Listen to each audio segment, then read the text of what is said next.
Terima kasih Pak. Saya namanya Mulyadi Pak.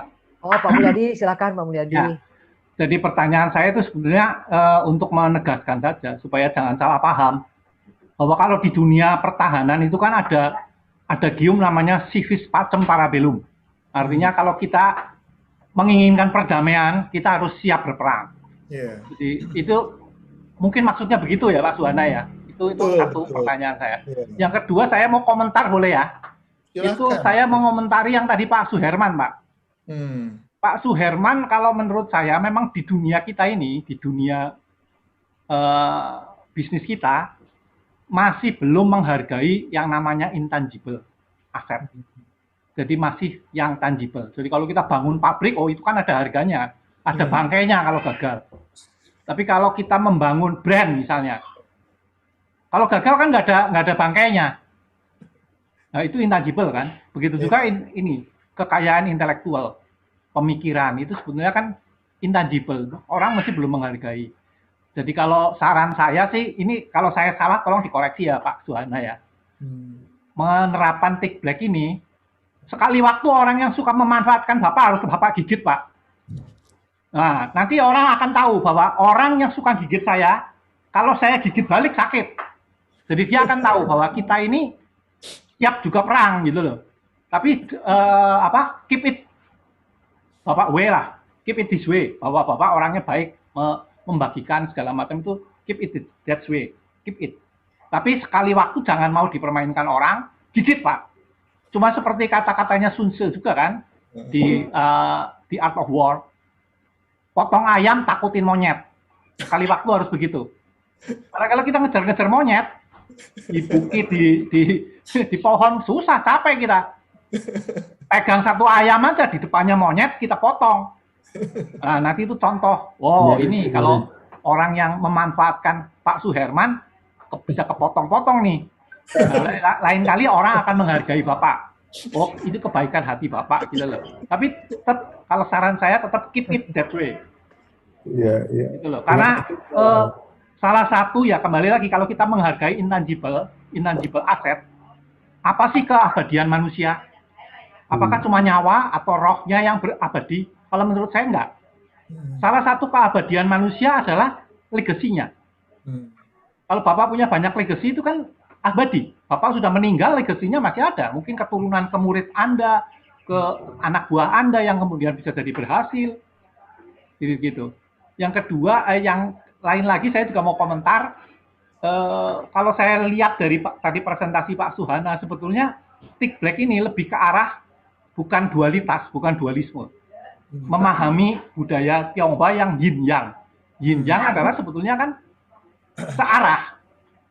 Cuma kita karena sudah kebiasaan jadi di dualisme, jadi kita terperangkap di situ. Seperti contohnya gini, ya listrik lah, negatif positif kan harus ada supaya kita bisa berjalan.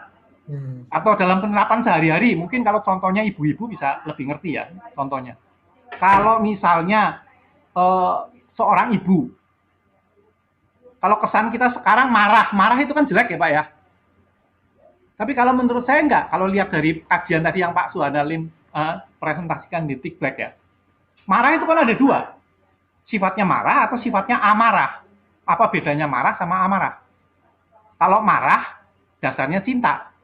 Kalau amarah, dasarnya benci. Marah yang sama, tapi dasarnya cinta, bisa positif.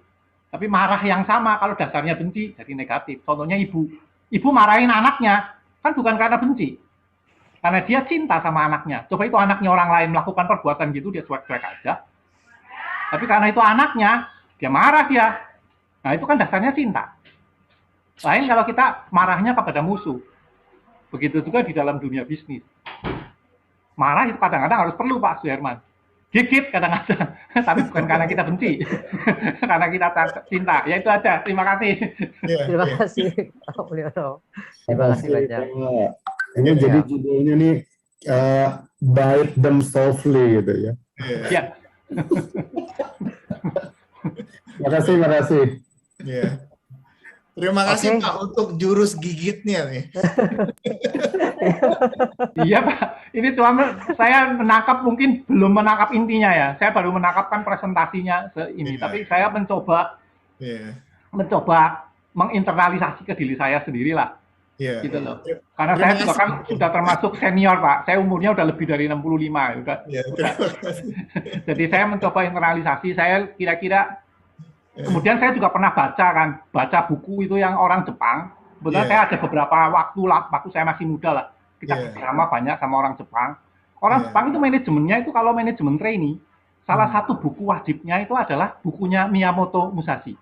Hmm. Yang namanya judulnya Gorin no Sho. Iya. Itu intinya sebenarnya hampir, kalau saya nak tangkapnya, hampir Hmm. sama seperti Tick Black ini. Hmm. Bukunya Musashi itu. Bahkan ada novelnya kan, sebenarnya novelnya juga ada kan. Hmm. Itu Musashi itu samurai itu. Tapi sebenarnya Musashi sendiri itu mengarang buku. Bukunya itu namanya Gorin no Sho, 5 cincin. Hmm. Itu isinya ya bagaimana Musashi itu menerapkan sepanjang karirnya itu menerapkan Tick Black ini Iya. di dalam jalan samurai. Jadi itu mungkin bisa untuk ini. Kalau menurut saya sih untuk internalisasi ke diri saya sendiri. Kalau Iya. salah tolong dikoreksi Pak Suhana. Iya. Kalau pemahaman saya keliru. Gitu. Terima kasih Pak Suhana. Iya. Boleh saya kasih komentar sedikit ya, terutama yang mengenai tadi buku Musashi apa. Jadi kalau kita baca buku-buku literatur dari Jepang, dari Korea, dari Vietnam, dari Thailand, nah itu semua nggak heran Pak. Karena mereka itu sebenarnya ngambilnya dari ilmu orang Cungko juga. Ya betul. Ya Dari kan? Sun Tzu, Pak. Ya. Jadi zaman dinasti Tang, dinasti Ming, dinasti Qing itu banyak sekali orang dari Jepang yang datang ke Tiongkok untuk belajar. Bahkan agama itu Zen, yang orang Jepang bilang Zen itu, sebenarnya di Cungko itu bilangnya Chan, itu sama aja.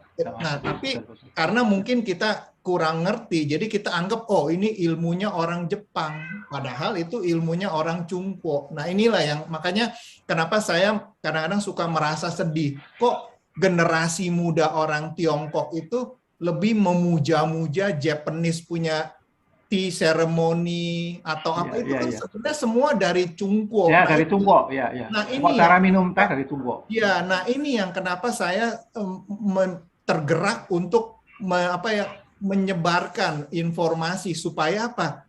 Anak cucu kita ini jangan istilahnya misinform mengenai sesuatu, padahal kita jauh-jauh sama lah. Dulu saya nggak ngerti kan waktu saya mulai belajar bela diri. Saya belajar aliran kungfu. Kemudian saya lihat, wah ini orang belajar karate keren nih, pakai seragam, pakai apa segala ya kan. Terus jadi setelah saya ngerti, wah ternyata itu karate justru dari Cungko. Iya betul.